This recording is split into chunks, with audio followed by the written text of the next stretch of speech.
eu vou começar dando essa introdução assim, mais dinâmica. Se você pesquisar, por exemplo, primeiro, já tinha até pesquisado ali, ó, meu primeiro projeto, Machine Learning, por exemplo.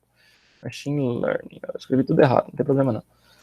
Então, aqui ó, eu tava vendo esse link aqui mesmo. Se dá uma olhada, você vai ver que ele vai te dar aqui uma tutorial, mas olha as bibliotecas pela qual ele vai pedir que são dependências para você estar utilizando. SciPy, NumPy, Matplotlib, Pandas e sklearn, certo? Então, a gente vai abordar nesse curso a NumPy, a gente vai abordar Pandas, vai abordar a Matplotlib, vai abordar a SciPy. Se sobrar um tempo, eu acredito que talvez não sobre tempo, a gente comenta sobre a sklearn, que é mais interessada, voltada aí para Machine Learning. Se você for para pesquisar algum projetinho assim de ciência dos dados, análise dos dados, vocês vão ver que usam essas mesmas bibliotecas, porque são as bibliotecas científicas do Python. E o que seria a ciência dos dados? O que seria essa análise de dados? Então, você procurar aqui, ó, ciência dos dados, vocês vão procurar, vocês vão acabar achando aí. Eu tenho dificuldade, pessoal, de falando e escrevendo, então talvez eu erre, tá bom? Vocês vão ver aí que ciência dos dados, aqui tem uma imagem que representa muito bem, é a união, mais ou menos, a interseção aqui entre ciência da computação, a matemática, a estatística e a especialização científica. Então, aqui, ó, você vai envolver aqui também, quando você junta essas duas, software tradicional, pesquisa tradicional e aprendizado de máquina, né, que seria a parte de inteligência artificial. E tudo isso aqui dá conjunto de ciência dos dados. Se você olhar aqui em questão de notícias, você vai acabar dando uma olhada, deixa eu dar uma olhada. Não é muito difícil você encontrar várias notícias que falam que ciência dos dados, cientista dos dados, está entre os profissionais mais procurados no momento. É considerado nos Estados Unidos e em outros países como a profissão do futuro. Tem um déficit muito grande, uma procura muito grande por cientistas dos dados, porque não tem profissionais qualificados por aí no mercado, e é um emprego que paga muito bem, é um serviço que eles pagam muito bem, tá legal? Então, aqui, ó, aqui fala a definição, ó, é uma área interdisciplinar que vai estudar essa análise de dados econômicos, financeiros, sociais, estruturados e não estruturados, né? Então, assim, basicamente, tem essa questão do Big Data, né? Então, a gente tem um monte de dados todo dia, diariamente, rodando por aí. Como que a gente extrai esses dados, analisa e torna esses dados um conhecimento, detecta um padrão ou tem algum insight para você poder tomar alguma decisão para sua empresa ou para o seu negócio. Então, tem gente aí por aí, por exemplo, trabalhando com bolsa de valores, usando análise de dados para isso também, né? Um exemplo. Então, é realmente uma área muito, muito crescente essa parte, e a parte de machine learning também, está muito em alta. E vocês precisam de ter um conhecimento em Python ou em R, que são as linguagens mais utilizadas, e as bibliotecas científicas para trabalhar com isso, tá legal? Então, eu já vou direto agora começar, então. Eu preparei um material aqui, e eu coloquei aqui a primeira biblioteca que a gente vai trabalhar hoje. A primeira biblioteca que a gente vai trabalhar hoje é a NumPy. Tá legal? Então, eu vou dar uma introdução sobre ela. Antes, eu quero falar que esse curso é um oferecimento do ramo estudantil I3 UEM. Eu vou estar passando para vocês a parte de NumPy, Pandas e SciPy. O Leonardo Armelin vai passar para vocês o Matplotlib, vai ensinar vocês a fazer plotagem gráfica utilizando Python, tá legal? Eu utilizei a referência do livro que eu recomendo. Eu tenho esse livro aqui em casa, é o Python para análise de dados, tratamento de dados com Pandas, NumPy e IPython. Ele é da Novatec, da O'Reilly, não sei se é assim que fala, tá bom? 2018. Se vocês quiserem pesquisar, tentar baixar o e-book, comprar o e-book ou comprar o livro em si, eu recomendo. Outro lugar que eu também tirei muita coisa, não coloquei aqui, deveria ter colocado a referência, é a documentação do NumPy. Se vocês pesquisarem aqui, NumPy doc, vocês vão acabar encontrando aqui a documentação.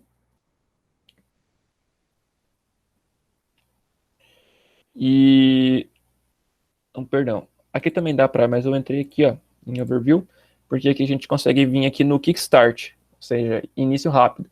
Então vocês vão ver que tudo que está aqui é o que eu vou passar no curso. Na verdade, tem muita coisa aqui que talvez eu não vou passar, porque Tem muito detalhe. Tá legal?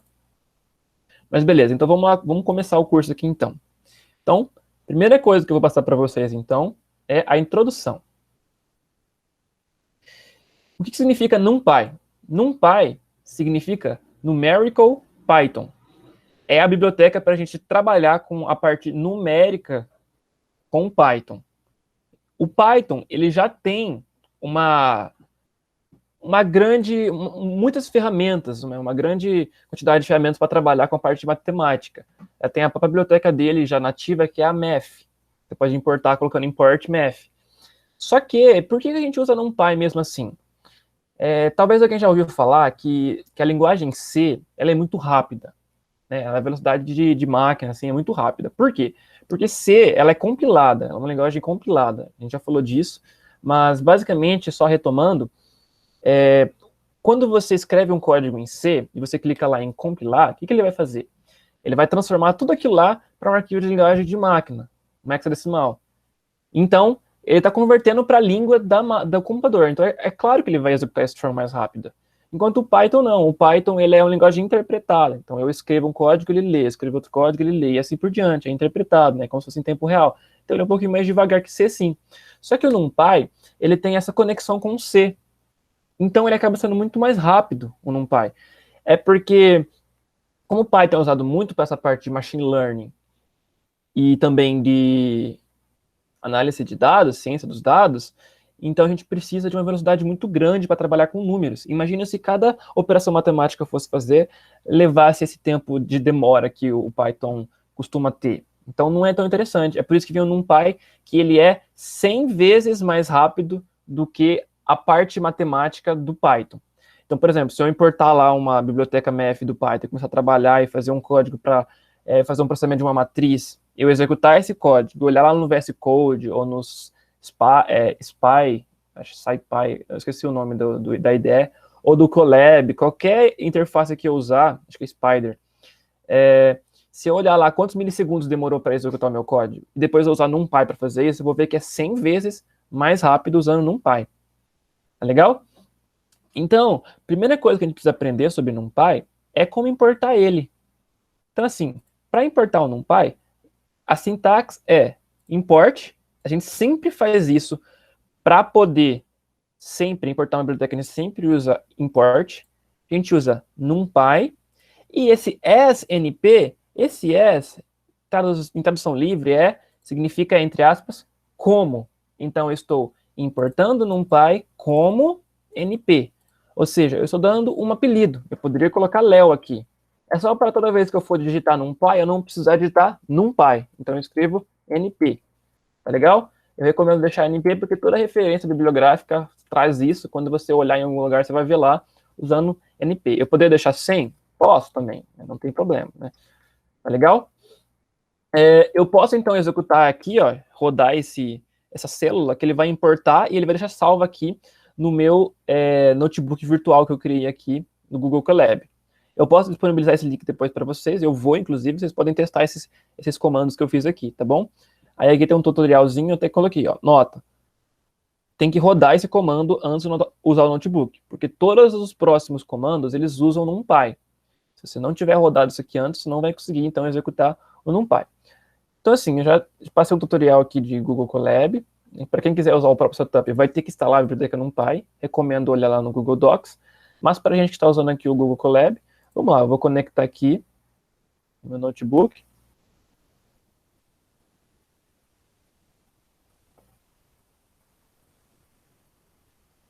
E pronto. Já consegui aqui. Agora eu posso ir lá e rodar o código. Pronto, já está importado a biblioteca do NumPy. Então, assim, a introdução que eu queria dar, por enquanto, é essa. A gente finaliza essa parte de introdução. Alguma dúvida até aí? Tranquilo? Tá tranquilo, Léo, chat. Filé, então. Vou dar continuidade, então. Vamos lá, então. Primeira coisa que eu quero falar para vocês, então, é sobre a ferramenta principal do NumPy. É o ND-Array. Vamos abrir aqui. Tá lá, é o principal recurso do NumPy. Ele é um objeto vetorial n-dimensional. Ou seja, é daí que vem ND-Array. Permite trabalhar com blocos de dados como se fossem escalares. Tá legal? Então vamos lá. Tem uma analogia que a gente pode fazer, que eu gosto muito para trabalhar, que é aqui seria... Perdão se fazer um barulho aqui, que tá passando o carro aqui, tá? Mas acredito que eu tenha passado. Tá. A diferença entre escalar, um vetor, uma matriz e um tensor. A gente já falou sobre isso também, mas gostaria de dar uma ilustrada. Tinha uma imagem muito boa, mas eu acho que talvez eu não vou achar ela. Não vou achar. O que me veio agora à mente, que seria legal mostrar isso para vocês. Tá, mas eu vou explicar então. Aqui, essa imagem aqui é muito boa. Quando a gente fala de um escalar, ele é uma única variável de Python que ele vai receber um valor. Tá legal? Então pode ser 10, pode ser 5, pode ser 4. Quando eu falo de um vetor, trata-se desse bloquinho aqui, ó, esses 4 aqui, ó, que eu teria uma lista de valores. Então 5, 4, 3, 2, por exemplo. Se eu tivesse uma matriz, poderia ser, por exemplo, então, essa matriz aqui, ó, que ela é bidimensional, 2 dimensões. Ela tem a altura aqui e a largura, né? Que ela teria aqui, então, ó, 5, 4, aqui 3, aqui 2 e assim por diante. Um tensor seria como se fosse, né? Ou então, tensor a gente pode chamar de vetor n-dimensional, né? Como se a gente tivesse mais dimensões. Poderíamos ter 3 ou mais, no caso. Então, essa diferença eu queria passar para vocês entenderem, então, que essa parte aqui, essa primeira ferramenta do NumPy, ela traz para a gente essa possibilidade de a gente criar vetores que têm n dimensões, quantas dimensões a gente quiser, e a gente consegue trabalhar com eles, fazer qualquer tipo de operação como se eles fossem escalares. Tá legal? Então, a primeira coisa que eu vou ensinar para vocês é como você cria um vetor em NumPy. Então, vamos lá. Importei a minha biblioteca de NumPy. Então, o que eu tenho que fazer primeiro, definir um dado de entrada. Então, eu escrevi aqui, ó, data, certo? Então, pode ser uma lista, pode ser um dicionário, pode ser uma tupla, né? E se você está meio perdido, o que é uma lista, o que é um vetor, o que é uma tupla, o que é um dicionário, isso faz parte lá de conjunto de estruturas de dados de Python, a parte básica de Python. Você pode estar estudando depois, estar revendo esse assunto aí. Também a gente publicou um curso de Python básico lá no nosso canal do YouTube. Depois que você definiu esse seu dado que você vai pôr, você vai definir uma variável para você alocar esse valor, esse vetor NumPy. Você vai digitar aqui o prefixo aqui, ó, np, que seria esse np que a gente definiu aqui, ponto array. Tá legal? Então, array.array, esse é o comando para a gente poder criar um vetor. Aí aqui a gente vai entrar com 2 parâmetros. Qual que vai ser o dado que a gente vai pôr, certo? E qual que é o tipo do vetor. Tá legal? Então vamos lá, eu vou executar essa célula, vamos ver o que vai acontecer. Aqui eu coloquei para ele printar. Então ele printou o quê? Ele printou a data, ou seja, ele printou só isso daqui. Ele printou só a lista que o Python fez, tá? Então isso aqui não é o nosso vetor. Agora eu vou aqui embaixo, vou printar o nosso vetor para vocês verem, tá? Vou executar aqui, ó. Olha lá, ó, 0, 1, 2, 3. Talvez dá para ver já uma leve diferença entre um vetor NumPy e uma lista em Python. Primeiro que a lista tem vírgula, 0,1, 2, 3, enquanto aqui, ó, não tem vírgula. Tá legal? Eu posso também, ó, vir aqui e tem uma propriedade em Python, uma ferramenta que eu posso colocar type, para ver qual que é o tipo dessa variável. Se eu executar aqui de novo, é uma lista. Tá legal? Se eu vim aqui agora, eu coloquei aqui embaixo, tá, pessoal? Mas não se preocupem com isso. Eu poderia colocar aqui, ó, mesmo. Eu só coloquei para ficar mais organizado. Vou colocar assim também, ó. Olha lá, é um vetor NumPy ND-Array, né? Tá legal? Vamos voltar aqui, então. Tá. Eu vou falar uma coisa assim. Por default, se vocês não colocarem nada aqui, também funciona. Vocês vão acabar criando um vetor também. E qual que vai ser o tipo dele? Ele vai ter um tipo adaptativo. default. Então, se vocês colocarem aqui, entrarem com um número inteiro, vai ficar inteiro. Se vocês porem um valor float, flutuante, eu vou explicar melhor depois sobre esses tipos, tá? Ele vai ficar, se você colocar um complexo, assim por diante, ele vai se adaptar. Então, assim também funciona, tá legal? Mas, por enquanto, eu vou deixar assim, só para mostrar para vocês. Então, assim, por enquanto, não se preocupe com essa sintaxe aqui de criação de vetor, tá legal? Uma última coisa que eu queria falar é, aqui eu coloquei a variável, mas eu poderia simplesmente substituir. Eu poderia pegar isso aqui e jogar aqui, ficando assim. Tá legal? Mas eu comento sobre isso melhor daqui a pouco. Vamos agora falar aqui dos tipos de vetores que a gente tem no NumPy. Então, o primeiro tipo que a gente tem é o int, igual tá aqui, certo? E quando você define o int, aqui do jeito que está aqui, você pode definir se ele vai ter 8, 16, 32 ou 64 bits. Isso, o tanto de memória que você quer que ele aloque para ele suportar, isso vai ocasionar também qual que é o número maior que você consegue também estar colocando aqui, qual a quantidade de números que você consegue estar colocando aqui dentro, né? Qual que é o tamanho do número, tá legal? Então, todos esses aqui que eu coloquei, ó, por exemplo, poderia ser int 8, ou poderia ser só int mesmo, ou poderia ser int 64. Se eu colocar só int, ele vai ficar por default, ele não vai alocar o tanto de memória, ele vai deixar isso... Passando moto aqui. Ele vai deixar isso dinâmico, certo? Então, isso aqui é para tratar de números inteiros. Então, assim, a gente consegue pegar números negativos, menos 10, menos 15, o 0, e também 100, 10 números positivos. Mas são todos inteiros, não são números flutuantes, são como esses daqui. O próximo seria o tipo float, flutuante, né? Então, eu também poderia colocar aqui, ó, float. Vamos fazer esse teste. Float. Vou pintar aqui mesmo para ficar mais fácil, para a gente não precisar descer mais para baixo. Ó, reparem que ele colocou 0, ponto aqui, tá? O que significa esse ponto? Significa que ele tá lendo agora isso aqui como se fosse um dado flutuante. Às vezes pode ser que alguém tenha dificuldade do que seja flutuante. Vocês podem interpretar isso como se fosse realmente um número com vírgula. Ponto. No caso, como a gente está se tratando do padrão americano, aqui vai ficar com um ponto, né? Mas é realmente um número quebrado, no caso. Nem sempre, pode ser que ele seja inteiro, no caso aqui também, aqui continua sendo inteiro, mas ele está lendo com um ponto, né? Então, a gente pode ler da seguinte forma, tá legal? E a gente também pode usar o tipo complex, que ele vai retornar números complexos. E ele vai representar eles por 2 pontos flutuantes. Ou seja, vão ser 2 números flutuantes. Legal? Eu posso colocar aqui complex. Se eu executar, olha lá. Ele vai colocar para mim aqui 0 mais 0j, a parte imaginária, 1 mais 0j, certo? Então, assim, já vou dar um toque aqui, falando sobre imaginário, eu não vou abordar muito aqui, mas se alguém vai utilizar número imaginário, os números complexos, aliás, perdão, quando você for criar um vetor, você tem que fazer da seguinte forma. Por exemplo, eu quero criar o 3 mais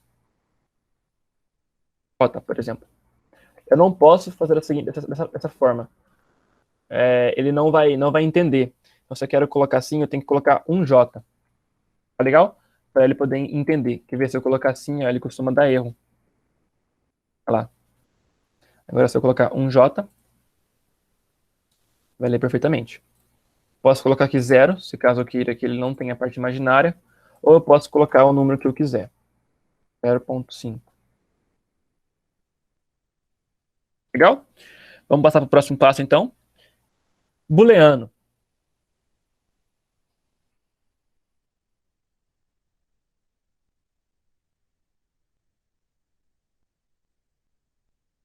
Booleano, ele vai ler apenas true ou false.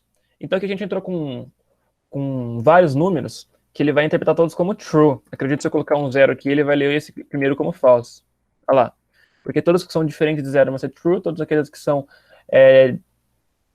igual a 0 vão ser false. Tá legal?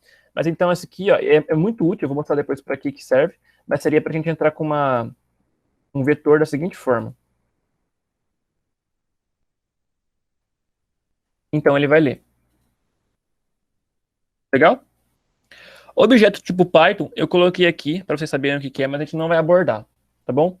Não vai estar abordando esse tipo aqui. E nem o Unicode. Mas, só para vocês, caso vocês tenham um pouco de curiosidade, seria para vocês criar um vetor que tem um tipo de objeto. É para quando você trabalha com orientação ao objeto, tá legal? E o Unicode seria para você deixar ele de formato Unicode. Legal? String também é muito útil, mas você tem que usar com cautela. Tá legal? Eu vou mostrar aqui para você por quê. Então, eu também posso criar um vetor de strings.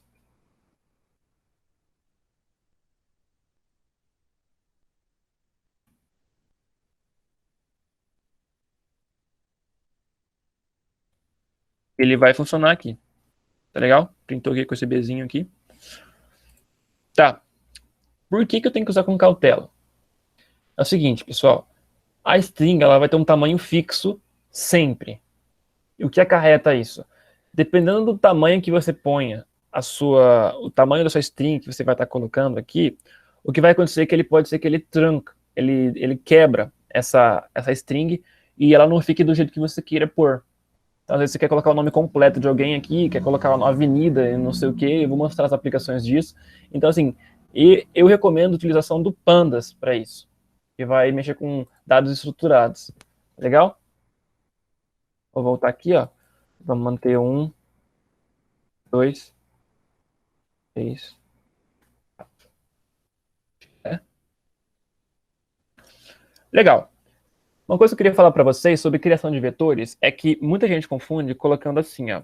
Array é igual a np.array, e daí você coloca como parâmetro 1, 2, 3, 4. Aqui ele vai dar um erro. Por quê? Porque precisa ser uma lista. Aqui ele está achando que cada um desses aqui é um parâmetro. Ele está falando, ó, ele só recebe, olha lá, ó, somente dois parâmetros são recebidos, que são o dado que você quer pôr e o tipo. O tipo, já falei para vocês que vocês podem deixar sem pôr, caso vocês queiram. Então aqui o correto seria a gente colocar como se fosse o formato de lista. Então tem que abrir esse colchete. É por isso que eu tenho que abrir esse colchete, tá ok? Lá, agora deu certo. Legal? Então, vou manter assim para lembrar vocês para ficar certinho no material. Tá. Eu posso também criar vetor que tenha mais de uma dimensão. Tá legal? Então eu vou criar isso aqui, ó, para vocês darem uma olhada.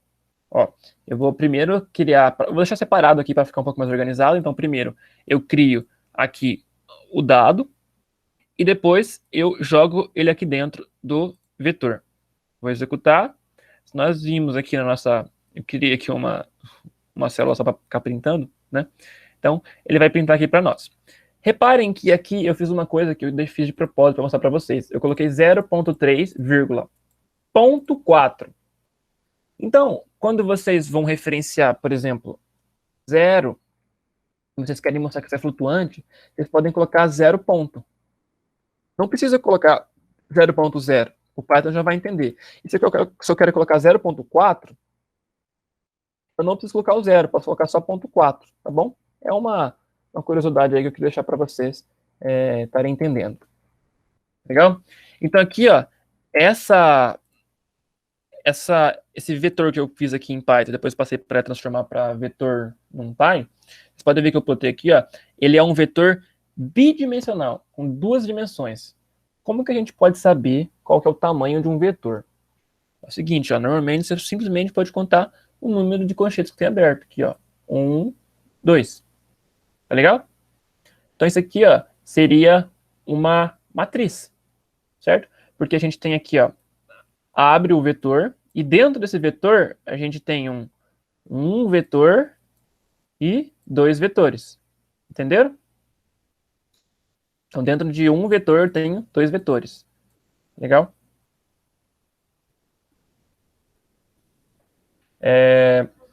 Agora, vamos aqui, então, vamos continuar. E eu coloquei aqui um tridimensional, para a gente ver como é que vai ser. Executei aqui, vamos ler aqui agora. Olha como é que ficou. Eu sei que é tridimensional, por conta que ele tem 3 aberturas aqui. De novo, fica difícil de visualizar, porque a gente não tem como visualizar com tabelas com pandas, não tem a plotagem aqui, mas talvez então para alguém fique um pouco perdido, né? Mas vocês podem reparar aqui, ó, que eu tenho um único vetorzão, e esse vetorzão, ele está agregando esse cara aqui e esse cara aqui. Já vai ficar um pouquinho mais fácil, que eu explico para vocês. E daí, cada um desses dois que eu mostrei para vocês, eles estão agregando esses elementos aqui, ó. Esses 3 elementos. E aí, cada 3 elementos desses, ele tem 3 números. Entenderam? Tá legal? Então, por enquanto tá um pouquinho abstrato. Então, para melhorar isso para vocês, eu vou ensinar a utilizar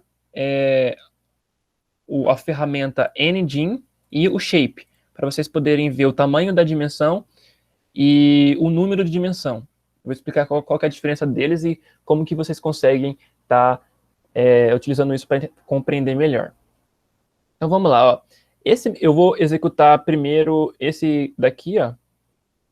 E o meu array agora... Vou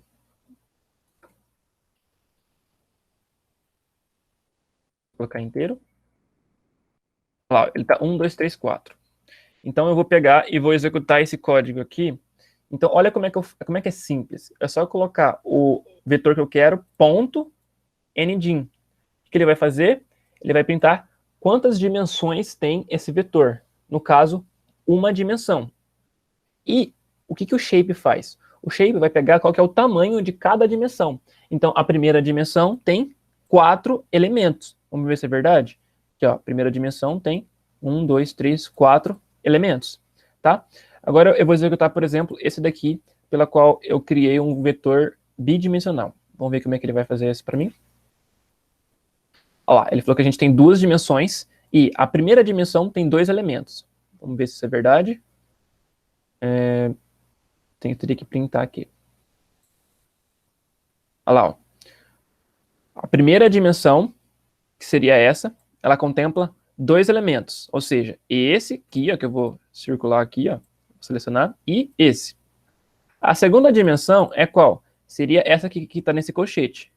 Quantos elementos ela tem? 1, 2, né? Essa aqui é a mesma coisa, 1, 2. Então, é assim que eu consigo visualizar. Ó. A segunda dimensão, ela tem 2 elementos também, assim como a primeira. Tá legal? Vamos ver agora com essa terceira. O que acontece se eu clicar? Ó, tem 3 dimensões, onde a primeira dimensão tem 2 elementos, a segunda dimensão tem 3 elementos, a terceira dimensão também tem 3 elementos. Vamos visualizar isso, então. Olha lá, a primeira dimensão, que é essa aqui, esse colchete, ela vai ter aqui, ó, 1, 2. Então, ela vai ter 2 elementos. Tá legal.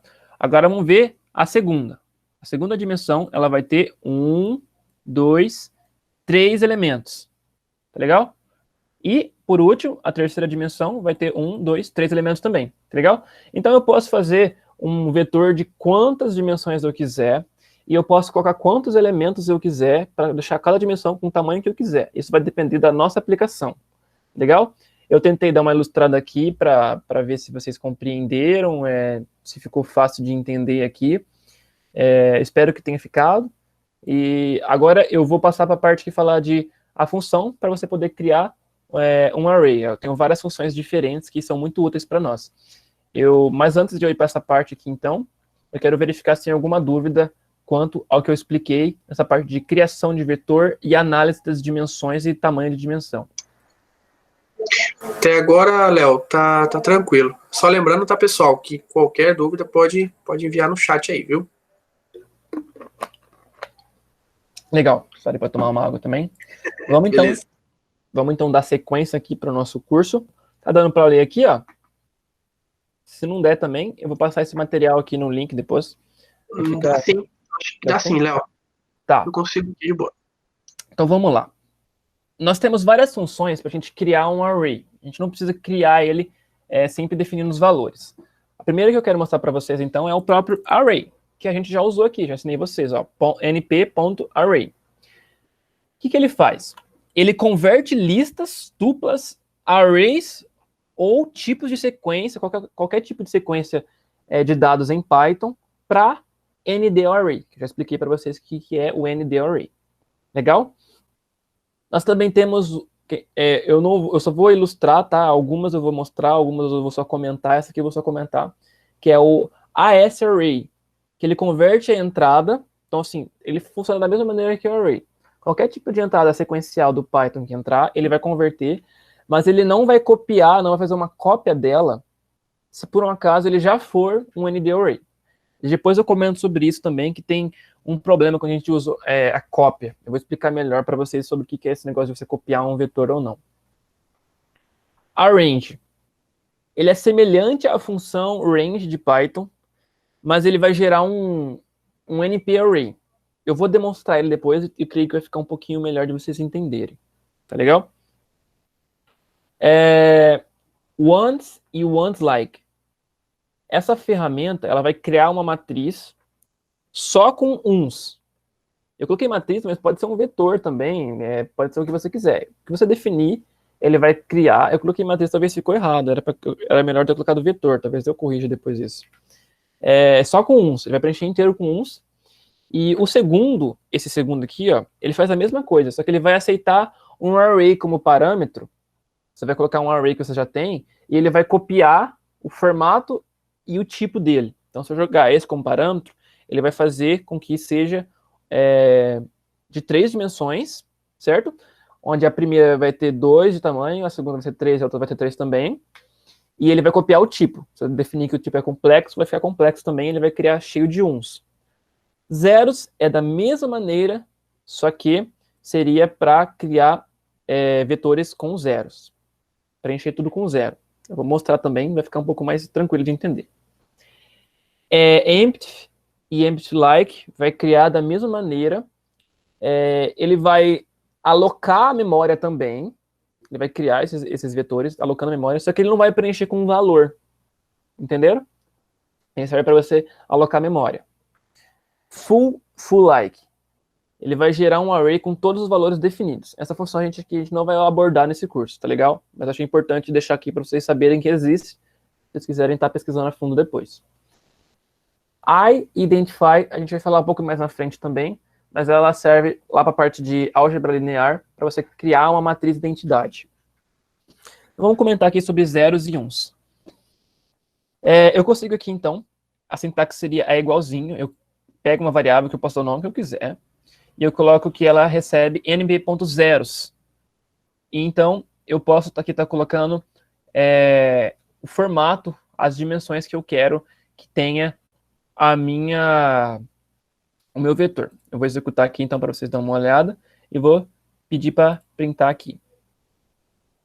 Ó, então aqui, ó, eu abusei, ó, eu coloquei aqui, que é para ele fazer um vetor, e eu coloquei aqui para ele que ele seja de 4 dimensões, eu coloquei 4 dimensões, e a primeira dimensão ela tem tamanho 1, a segunda tem 2, a terceira tem 3, a outra tem 4. Então ficou assim, tá legal? Mas eu poderia realmente deixar só, por exemplo, uma dimensão, assim. Daí eu poderia preencher, por exemplo, com 10. Uma única dimensão, ou seja, o número de dimensões é o tanto de vírgulas que eu vou pondo, no caso. Ó. É o número de elementos que eu vou pondo, na verdade. Colocar aqui 10, 1, 5, coloquei 3 elementos, então são 3 dimensões. Aqui são só uma dimensão e o número que eu coloco referência ao tanto de elemento que vai ter. Então, se eu criar aqui, ó, por exemplo, uma única dimensão, só que com 10 elementos, se eu dar um print aqui, a gente vai ver que ele vai criar uma única dimensão com 10 elementos. Legal? Ele preenche tudo com 0 para mim. Notem que aqui você precisa colocar como se fosse uma tupla. Você precisa colocar ele, esse parâmetro aqui, ó. Então, eu posso separar esse parâmetro, eu posso colocar aqui, ó, sei lá, máscara, né? Eu coloco aqui, eu quero que ele crie, por exemplo, 2 por 2, ou seja, 2 dimensões onde cada uma tenha 2 elementos. E daí eu posso passar aqui a função mask, a variável, aliás. Eu executar aqui, vai dar certo também. Só quero deixar bem claro para vocês que é errado colocar 2,2. ok? Porque é a sintaxe dele, ele exige aqui esse tipo de formato aqui, tá legal? Semelhante a ele, nós temos aqui, que eu deixei comentado, a ones. Ele vai servir aqui para gerar uns. Olha lá, tá legal? Isso aqui, comentário. Agora eu quero falar do arrange, tá? Primeiro eu vou comentar aqui, eu vou falar sobre como o Python é. O Python, ele tem a função range, que seria assim, por exemplo, eu posso criar um vetor aqui e colocar aqui, ele vai ter range 1 até 10. E, perdão, eu posso printar. Então, assim que é feito em Python. Ah, ele não fez. Deixa eu ver se...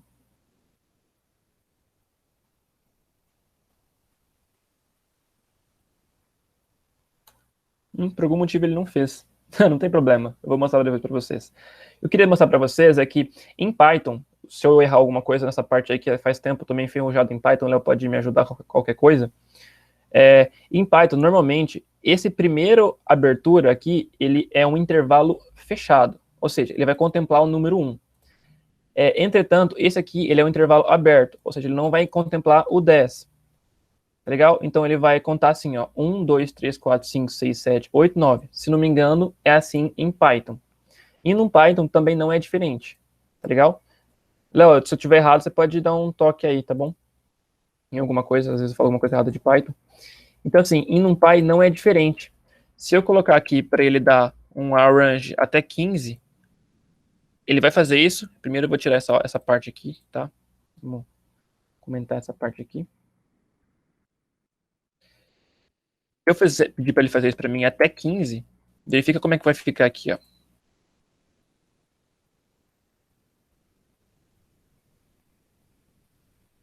Olha lá, ó.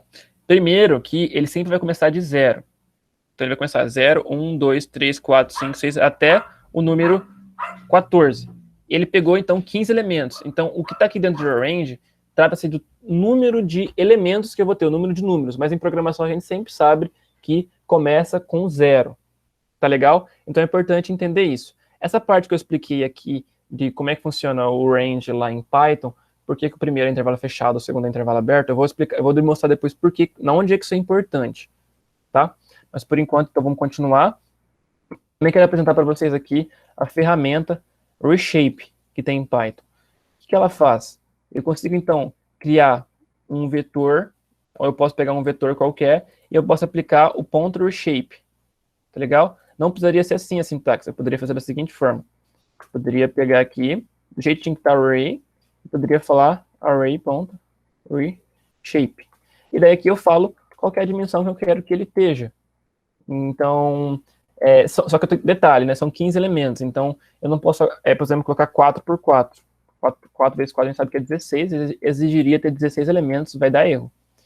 Agora, a gente sabe que 3 vezes 5, por exemplo, é 15. Então, eu posso colocar que ele tenha 3 linhas e 5 colunas, por exemplo, e vai dar certo. Olha lá. Funcionou. Então, essa função reshape aqui, ela é muito útil também. Vou deixar aqui salvada para vocês depois, se vocês quiserem dar uma olhada. Vou dar continuidade, então. Tem uma aqui que eu gosto bastante também, que ele é muito utilizado para tratamento de sinais, que é o linspace. O linspace funciona da seguinte forma. Você vai definir um vetor, então, e você vai colocar np.linspace. Essa é a sintaxe. Opa. E o primeiro parâmetro vai referenciar qual que é o início, da onde você quer começar. Tá legal? E ele aqui é intervalo fechado, tá ok? 2, até 2 também é intervalo fechado, é o próximo parâmetro. E o próximo parâmetro é quantos elementos você quer. Então eu estou dizendo o seguinte, eu quero 9 números, que comecem entre 0 e vá até 2. Se eu executar isso, deixa eu só comentar aqui primeiro, rapidinho. Dá uma printada aqui. Olha lá, ó, eu vou ver que ele pegou de 0 até 2, exato, e ele pegou 9 elementos. 1, 2, 3, 4, 5, 6, 7, 8, 9. Isso é muito útil pra gente, tá? Eu poderia aqui, por exemplo, colocar de 1 até 10 e colocar 10 elementos, que ele faria de 1 até 10, né, de forma inteira. Ele mesmo calcula qual que é o intervalo que ele tem que pular entre o número e ele faz isso de forma automática para nós. Isso aqui é muito útil, tá? Então aqui, ó, eu também queria demonstrar para vocês aqui como que o NumPy ele tem várias subbibliotecas, funções. Então ele tem aqui que a gente pode importar uma constante chamada pi, que seria o número pi mesmo, a constante. E a gente pode importar ela simplesmente falando from NumPy import pi, ou seja, de NumPy import pi, tá ok? Então assim, ela já vai funcionar, a gente pode escrever pi, a gente dá um print em pi aqui, print pi, a gente vai ver que ele vai printar para nós. Olha lá. Legal? O que eu fiz aqui, ó? Só para exemplificar melhor, eu coloquei aqui, ó, deixa eu só comentar aqui, para ele fazer o seguinte, para ele criar um linspace só título de curiosidade, tá? Lin, se não me engano, seria livre, limpo, né? Space seria espaço livre, né? Acho alguma coisa assim, desse tipo. Então, 0 até 2pi, e eu quero que ele pegue 100 números até lá. Então, ó, consigo fazer isso também. Legal. E se eu printar, ele vai pegar de 0 até 2pi, e ele vai pegar 100 números para mim. Legal? Isso também é muito útil aí para quem às vezes está trabalhando com parte de matemática e quer fazer algum teste por aqui.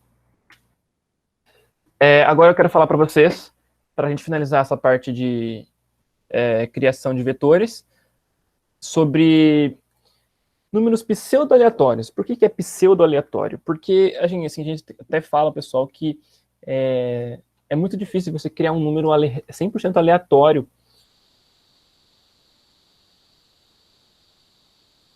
É realmente uma coisa muito complicada fazer isso, porque tem até umas teorias que falam esse motivo, assim, mas em geral, é difícil a gente pegar uma coisa que ela seja realmente aleatória para a gente tomar como base para a geração de um número aleatório. Então, o que a gente faz é pegar algumas funções, alguns métodos, que eles são pseudo-aleatórios. Legal? E o NumPy traz uma série de métodos diferentes. Ele traz o uniform, que eu vou mostrar aqui depois para vocês. Ele traz o normal, que ele vai usar como parâmetro valores da função normal. Tem range, range int, tem vários. Eu não vou me atender a falar isso para vocês. Mas se vocês olharem na documentação do NumPy, vocês vão ver lá que tem um que se baseia na gaussiana, né? Ele já vai passar para vocês os valores, né? Os valores que ele vai estar usando, ele vai completar a matriz com valores pseudo-aleatórios referentes à matriz gaussiana. Então, perdão, passou uma moto aqui. Aí. O que eu vou mostrar aqui, talvez sejam os mais utilizados aqui para a gente, seria, então, o rangeInt e o uniform. Então, o rangeInt aqui, ó, a gente pode usar ele e fazer da seguinte forma, eu vou mostrar para vocês. Vou executar aqui, ó. Eu estou passando como parâmetro 10, e aqui eu coloco qual que é o size. Então, para vocês como é que vai ficar isso. Aqui eu vou printar. Então, aqui, ó, como vocês podem ver, eu coloquei para ele de 0 até 10. Ou seja, aqui esse seria o limite. É o número máximo que ele vai atingir de número inteiro. E aqui o size eu coloquei para ele ter 4 linhas e 6 colunas. Entenderam? Então é bem simples aqui. Eu poderia colocar 100, por exemplo, se caso eu quiser.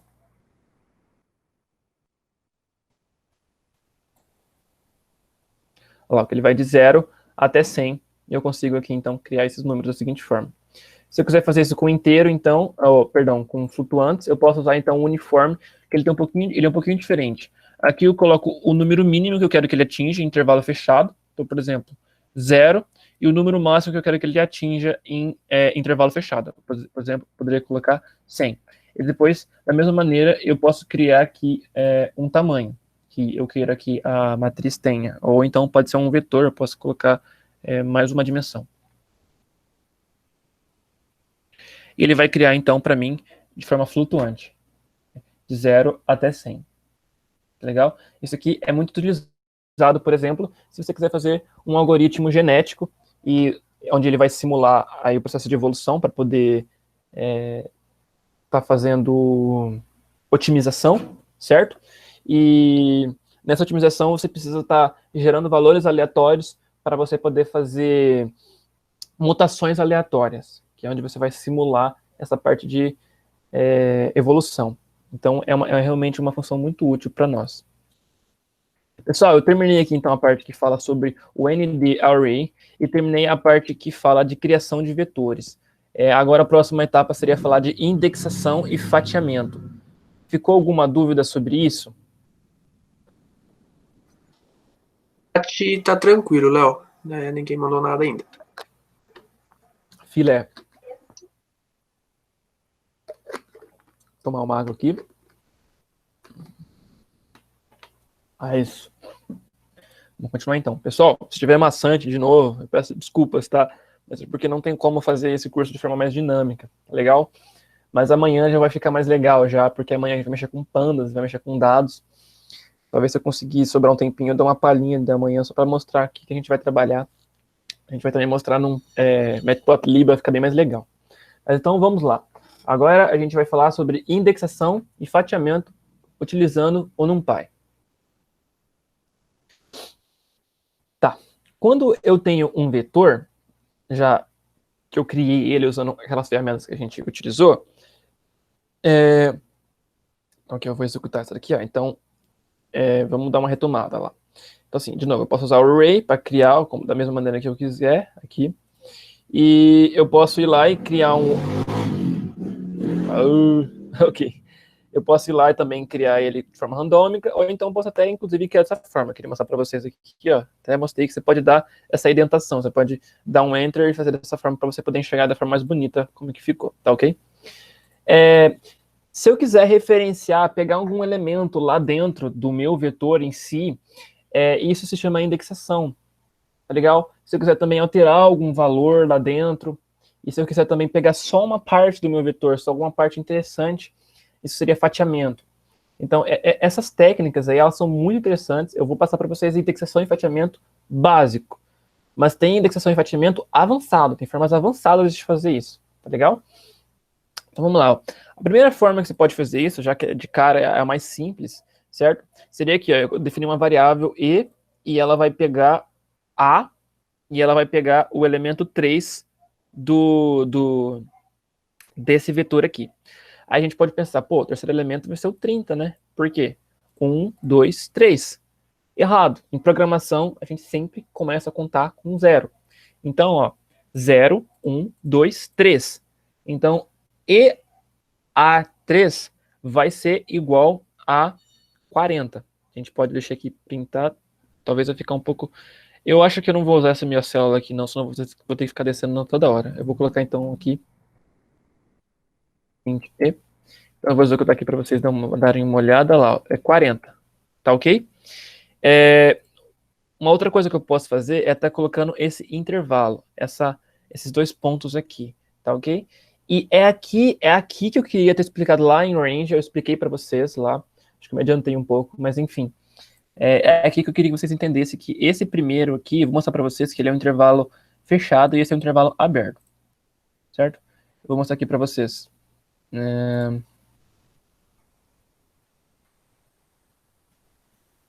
Opa, deixa eu colocar F. Aqui. Vamos entender o que ele fez aqui, ó. Eu peguei que F é igual a A de 1, 2.4. O que ele fez aqui? Eu não estou entendendo. Bem, ele veio aqui, ó, e pegou o 20, o 30 e o 40. Por quê? Então vamos lá. Eu disse para vocês que esse primeiro intervalo, ele é fechado. Eu disse lá quando eu falei de range, ok, do Python. Então, aqui ele é fechado por quê? Ele vai pegar o elemento que você referenciar. Então, ó, vamos pensar que esse aqui é o 0, esse aqui é o 1, esse aqui é o 2, esse aqui é o 3. Eu pedi para ele pegar do 1, aí você pode ler esse dois pontos como até. Então, eu vou ler do 1 até o 4, o elemento 4, tá? Só que esse intervalo é aberto, então ele não vai pegar o 4. Até porque não tem o elemento 4 aqui, ó. Poderia colocar, né? Vamos colocar só para curiosidade, tá? Então, ó, vamos fingir que tem um elemento, o elemento, próximo elemento aqui, né? Seria o elemento 4, 0, 1, 2, 3, 4, né? Só que ele não vai pegar o 4, porque ele é intervalo aberto, ou seja, ele sempre vai pegar um antes. Então, por exemplo, se eu colocasse aqui de 1 até 3, ele vai pegar o elemento 1, que seria esse, e ele vai pegar o elemento 2, correto? Mas ele não vai pegar o elemento 3, porque esse intervalo aqui é aberto. E é isso que muita gente confunde, queria deixar isso bem claro para vocês. Tá ok? Então, assim, isso aqui é o básico do básico do básico que vocês têm que saber sobre indexação para vocês poderem estar pegando uma parte de um vetor aí. Tá ok? Na sequência aqui. É interessante também, o que vocês podem fazer é utilizar o ponto copy, que é uma sintaxe do NumPy, ou vocês utilizarem aí esse tipo de indexação que eu passei para vocês alterarem algum valor. Então, olha que interessante. Eu vou pegar aqui, vou criar aqui um vetor diferente, e vou falar que ele é igual a A, sem usar o ponto copy, para mostrar para vocês a importância de usar o ponto copy. Tá legal? Então, ó, G é igual a A, tá ok? Se eu vim aqui embaixo, print G, vocês vão ver que G é igual a A, ou seja, fiz cagada, ok. Vou falar que G é igual a A, deixa eu rodar isso aqui de novo, um segundinho, pessoal. É isso. Então, olha lá, falei que A é igual a 10, 20, 30, 40, 50, e falei que G é igual a A, ou seja, G é 10, 20, 30, 40, 50. Agora, eu vou usar esse parâmetro aqui e eu vou editar o G. Como que eu vou editar o G? Então, vamos lá, eu quero editar só o G, eu não quero mudar o A, tá? Eu quero falar aqui dos elementos 1 até 4, ou seja, o 0 não, o 1 sim, o 2 sim, o 3 sim, o 4 não, porque é aberto, tá? Então, esses elementos aqui, eu quero que todos eles sejam igual a 12. Né? Então, eu posso alterar o valor pelo index, tá ok? Vou fazer isso, então, e vou printar G para vocês verem como é que vai ficar isso. 10, 12, 12, 12, 50. Legal, funcionou. Só que daí aqui tem um detalhe. Eu quero que meu A continue daquele jeito que ele estava. Vamos printar o A para ver como é que ele está? Ou A, 10, 12, 12, 12, 50. Então, quando eu falo que G é igual a A e eu altero G, ele vai lá e altera A também. E isso não é uma coisa legal. Por quê? Porque eu não queria que alterasse o A. Eu justamente criei uma outra variável para ele não fazer isso. Então, é para isso que existe o comando a.copy. Certo? Então, eu pego o vetor que eu quero copiar e coloco ponto .copy. Legal? Então, eu vou executar de novo isso aqui para ele novamente salvar A como 10, 20, 30, 40, 50. Beleza? Então, aqui, se eu executar isso aqui, ele vai printar A. E olha que interessante. Ele veio, fez uma cópia de A, salvou em G, pegou e trocou todos esses 3 elementos de G para 12. E quando eu printei A, vocês podem ver que o A não foi alterado. O A continuou 10, 20, 30, 40, 50. Agora, se eu pedir para ele printar o G, depois embaixo printar para mim o A, vocês vão ver a diferença que o G foi alterado e o A não. Tá legal? Então, acho que isso é bem interessante para passar para vocês. Queria também explicar o conceito de fatia nua. Fatia nua seria quando você deixa aqui em branco. Tá legal? Então, quando eu deixo aqui em branco, ele vai pegar lá do começo, lá da ponta do vetor. E se eu deixar aqui em branco, ele vai pegar lá do final. Certo? Então, se eu pedir para ele pintar para mim A do começo até o final, ele vai pegar o vetor inteiro. Agora, se eu falar para ele pegar lá do começo até, por exemplo, 0, 1, 2, 3, até o terceiro elemento, aliás, eu tenho que colocar 4, porque é intervalo fechado. Aliás, é intervalo aberto. Ele vai pegar para mim 10, 20, 30, 40. Tá legal? Ficou bem explicado isso? Filé? Então vamos dar sequência aqui sobre indexação multidimensional. Então vamos lá. Eu criei aqui o D, que ele é um vetor que ele tem aqui, ó. Ele vai ter 2 dimensões, correto? Vai ser uma matriz que é 3 por 3. Filé? E o que eu posso fazer é colocar o seguinte. Eu quero pegar o elemento 0, do 2, do 1. Eita, Léo, ficou confuso pra caramba. Tá, eu deixei o D assim para vocês verem como é que ele é. Tá? A gente pode até printar D, eu vou colocar para ele printar D para mim aqui. Pera, só um segundinho. D. Vou colocar print.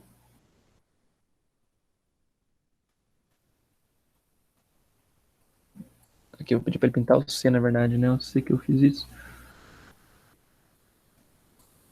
Não, deixa eu colocar C aqui. Vou dar de novo. Tá. Voltando aqui, então. Olha só, eu vou executar isso. Deu problema.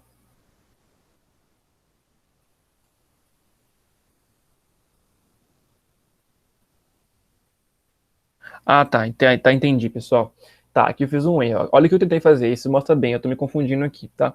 Eu criei um vetor que ele tem duas dimensões e eu pedi para acessar esse index da primeira dimensão, esse index da segunda e esse index da terceira dimensão. Por isso que deu erro. É que eu não queria usar aqui, é que na hora que eu fui estudar para explicar para vocês, eu coloquei randômico e eu não queria usar randômico agora, mas eu vou usar randômico mesmo, tá? Então eu vou criar aqui uma variável D para não usar o alfabeto inteiro mesmo.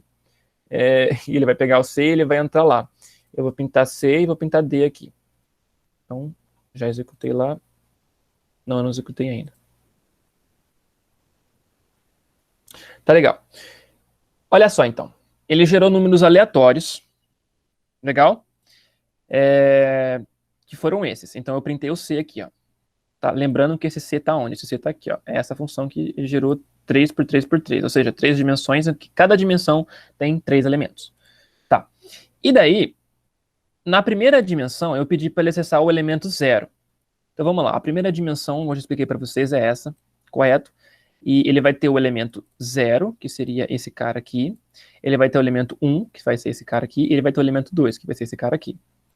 Então, ele vai acessar qual? Ele vai acessar esse cara. Filé. Na segunda dimensão, que seria esse, ele vai ter o elemento 0, o elemento 1 e o elemento 2. Eu pedi para ele acessar o segundo, ou seja, ele vai acessar esse carinha aqui. Legal? E por fim, na terceira dimensão, ou seja, temos aqui a terceira dimensão, né?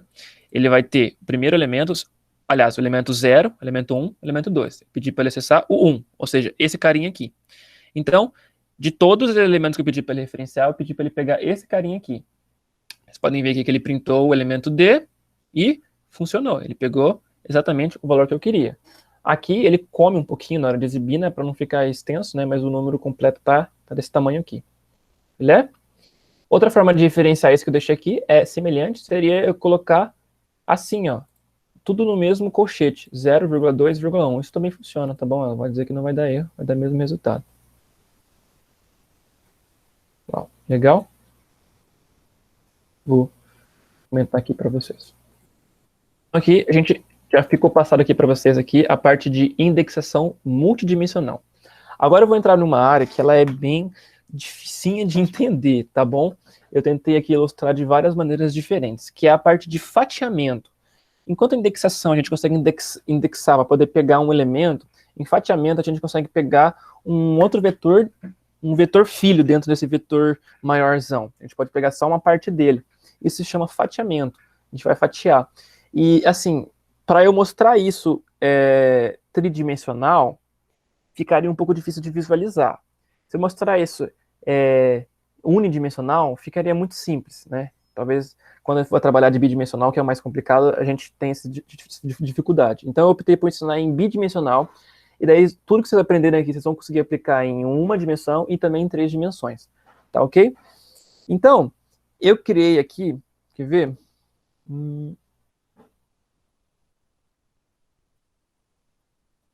Ok.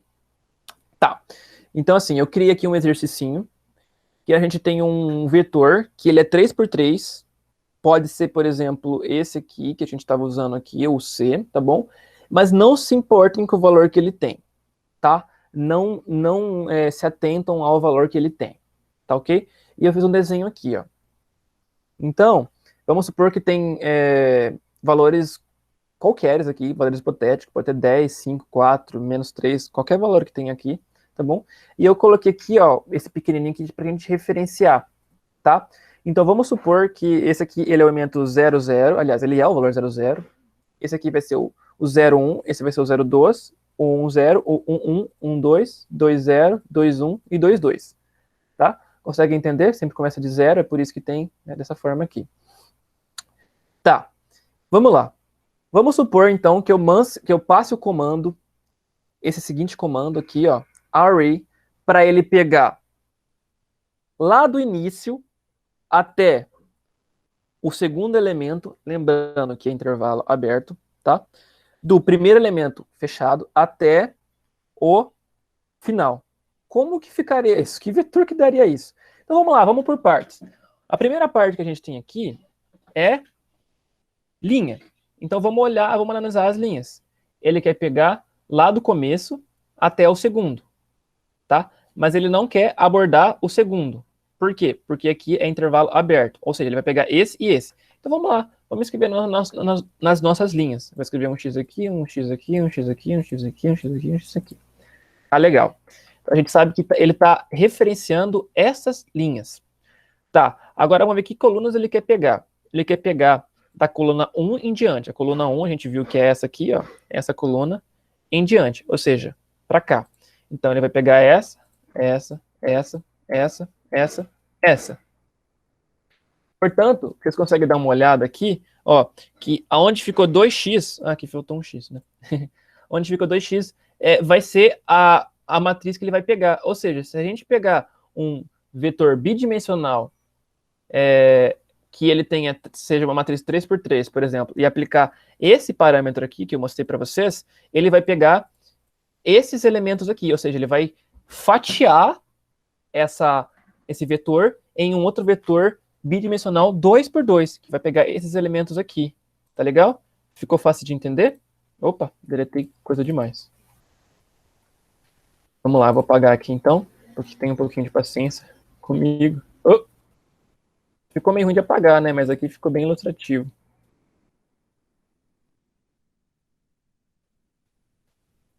Ai, Deus.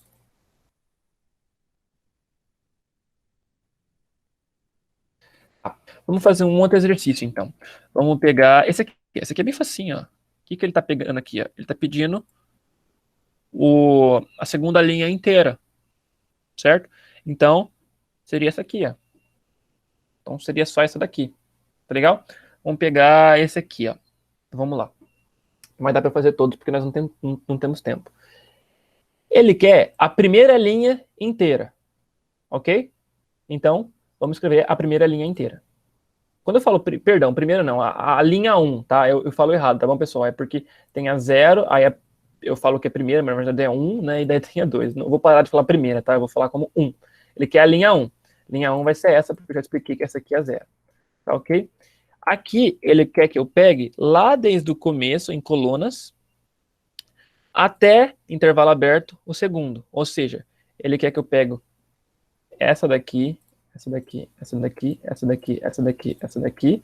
E aqui eu não vou pegar, por quê? Porque aqui é intervalo aberto. Legal? Então, ó, esse que ficou com 2x são só esses dois elementos. Ou seja, se eu aplicar isso aqui nesse vetor hipotético nosso, o que vai acontecer é que ele vai pegar esses dois elementos, ele vai criar um vetor, que esse aqui seja o elemento 0, e esse aqui vai ser o elemento 1. Tá legal? Eu acho que deu para entender essa parte de fatiamento. Se vocês tiverem alguma dúvida, vocês podem fazer um desenho igual eu fiz aqui. Tá legal? Vocês podem estar praticando. Eu coloquei aqui alguns exemplos, ó. Então, no caso lá que eu mostrei para vocês, ele ficaria assim.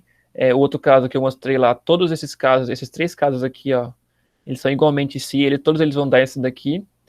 Esse que eu mostrei, esse que eu não mostrei, na verdade, mas tá lá, ele ficaria assim. E esse que eu acabei de mostrar agora para vocês, ele fica assim, ó.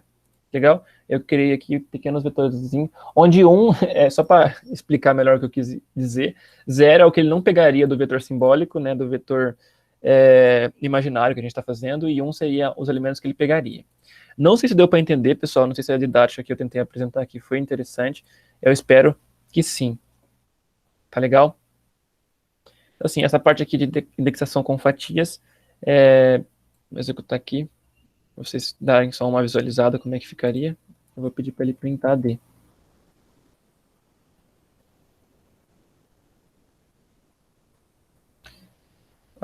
Na verdade, eu também vou ter que printar sempre para ficar mais fácil. É o que eu já expliquei já, tá ok? Aqui, vocês podem dar uma olhada, que fica difícil de visualizar por aqui, né? Mas a gente pode ver mesmo assim, ó, que o C, ele seria todo isso daqui, né? E a gente pediu para printar o D, ele pegou só isso daqui. Que será que ele pegou, né? A gente pode dar uma olhada, fazer aquela análise que a gente já fez, né? Assim, ó, é o que eu pedi para ele pegar lá do início até o segundo elemento, ou seja, ele pegou essa linha e não pegou essa.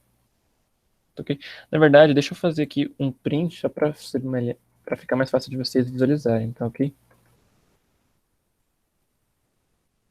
Ah, isso. Ok, agora ficou bem melhor.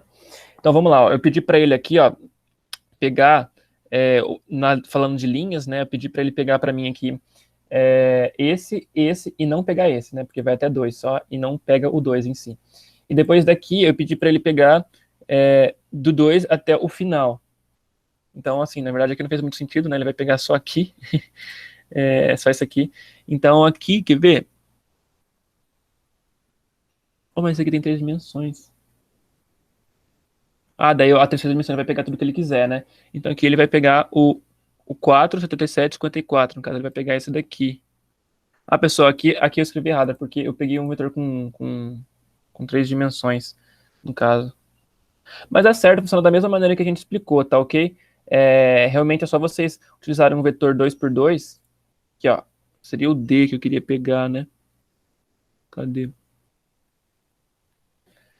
É porque eu alterei depois e joguei aquilo lá em cima para ficar um pouquinho mais explicativo. Vou pintar o D aqui, vamos pintar o E. Aí vai ficar mais fácil pra gente ficar. Com 3 dimensões fica bem difícil de entender mesmo. Óbvio que ele não vai pegar nada, né?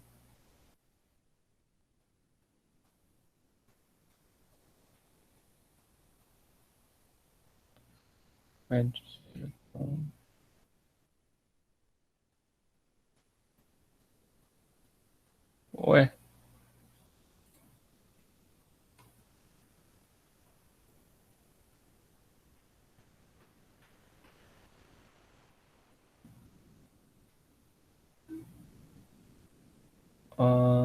Não é aqui. Ah, tá dando problema, pessoal, com o Colab. Só um segundinho, tá? É porque aqui ele salva as variáveis local. E como eu tô usando a mesma variável, o mesmo nome, tá dando problema. Mas agora já deu certo. Aqui, pessoal. Então, a fatia que eu expliquei funciona da forma que eu expliquei lá. Do mesmo jeitinho que a gente fez o desenho, eu só queria ilustrar aqui usando vetor, tá ok? Usando vetor bidimensional. Então, aqui, ó, olha que interessante. Eu pedi para ele pegar lá do início até o 1, em questão de linha. Ou seja, então ele vai pegar para mim esse carinha aqui e não vai pegar 1, ou seja, vai pegar só essa linha, tá ok? E depois eu pedi para ele pegar aqui, falando de coluna, o elemento 1 até o final. Então, ele vai pegar esse elemento e esse elemento. Então, a junção dessa linha com essa coluna e essa coluna é só esses 2 zeros. Então, foi o que ele pegou aqui, os 2 zeros para nós. Tá ok? Bem, para finalizar a parte de indexação e fatiamento, eu vou falar sobre indexação booleana. Como é que funciona a indexação booleana? Então, é o seguinte.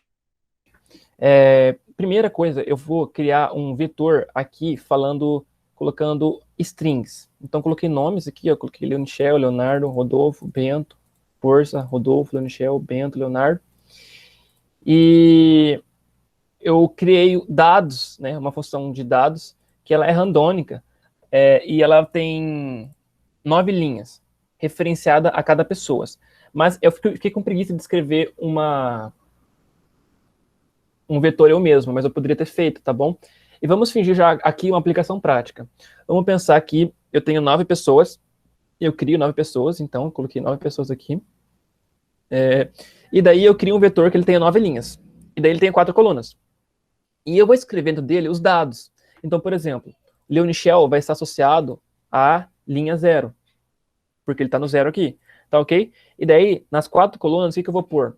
Na primeira coluna eu posso colocar o telefone do Leonichel, posso colocar um número, depois eu posso colocar, sei lá, um outro número referenciado de alguma coisa, a nota que o Leonichel tirou, Enfim, eu posso colocar os dados que eu quiser. Aqui a gente já começa a trabalhar a associação com dados. Tá legal? E uma coisa bem interessante que eu já tenho na indexação booleana é esse parâmetro aqui, ó. É isso aqui, ó. Então eu consigo falar, eu posso criar um vetor chamado equidade, tá legal?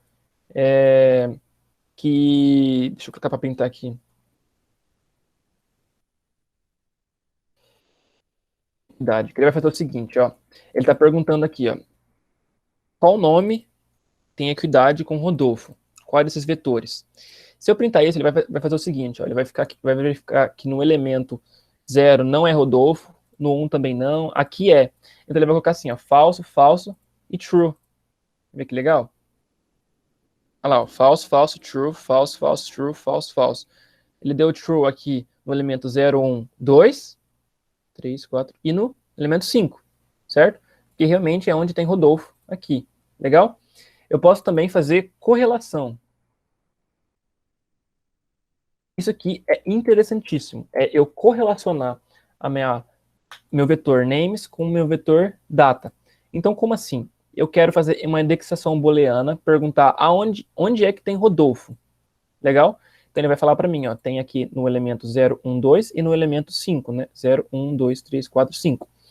E onde é que tiver true, ou seja, nesses dois aqui, ele vai trazer para mim desse vetor. Então aqui, ó, fica legal eu printar o data também. Então vamos printar a data. Pra vocês verem o que acontece se eu fazer isso. Aqui eu vou colocar um print para separar, dar um espacinho. Então tá. Olha que legal. Ele tem um conjunto de dados aqui, onde aqui eu sei que o primeiro está referenciado ao Leonichel, o segundo está referenciado ao Leonardo, o terceiro ao Rodolfo e assim por diante. E daí, então eu tenho esse aqui que seria as labels, seria os nomes do pessoal, e aqui seriam os dados em si. E daí eu passei aqui uma indexação booleana, pedindo para ele me passar somente os dados daqueles que estão indexados correlacionados ao Rodolfo. Então, olha o que ele me trouxe. Ele me trouxe esse valor, que se trata do elemento 2 da minha lista, que é o Rodolfo, 0, 1, 2, e desse daqui, que se trata do elemento 5, que seria também o Rodolfo. Então ele me trouxe os dados do Rodolfo. Então já dá para entender que usando o NumPy aqui eu poderia fazer uma série de dados para eu poder trabalhar com... poderia realmente trabalhar com dados estruturados aqui. Eu poderia já realmente trazer dados numéricos e associar eles com labels e fazer um processamento de dados aqui já, usando o NumPy. Legal?